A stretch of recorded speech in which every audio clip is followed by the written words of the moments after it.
Happy Friday, boys and girls, and welcome back to Writing Today.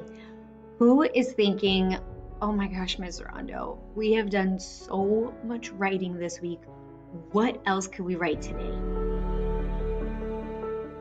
I've got good news. Today, you are not adding anything new to your writing. You are going to be presenting it. Okay, so I think you're going to enjoy this part today, but we're going to review a couple things to really make our writing convincing. Let's take a look at our LEQ and get started.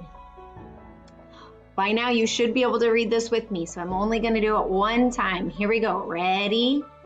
How can we use our writing to persuade someone? Nice job, boys and girls. So let's look at our new chart for today. And this says, make people really listen. So part of writing a persuasive story is then being able to get people to listen to you. So that's what I'm going to talk about first, and then I'm going to show you how I would read my story. Here we go. So number one, it's called Make People Really Listen. And first, you have to talk loud, right?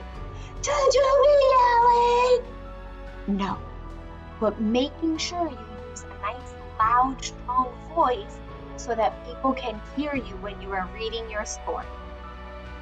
Next, stand up tall. If you're reading your story, do you want to listen to me and listen? Is that what you want to listen to? No. So making sure you're standing up tall, and when you stand tall, it's easier to talk with a loud voice. The next thing, show big feelings.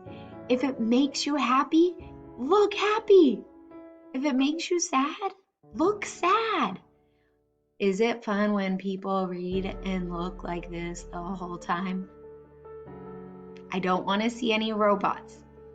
Okay, and then the last one, it says use body talk.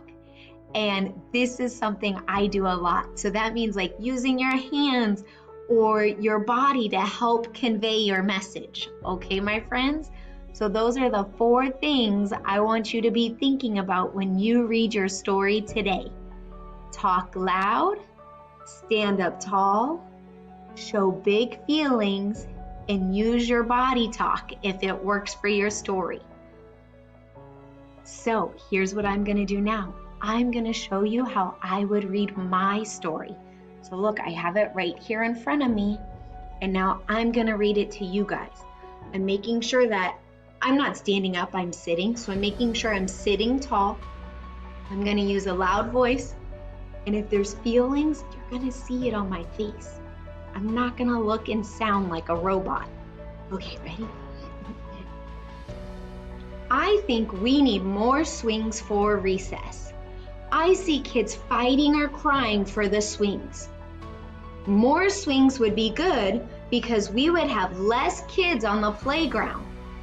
Kids will be happier and like school more. Maybe we can add more swings on the grass. Please think about it for next year. Thank you. Okay, my friends, so today your job is to record yourself reading your writing. If you can't do a video, that's okay, making sure you record your voice. If you have any questions or need help, please let me know. I can't wait to listen to your stories.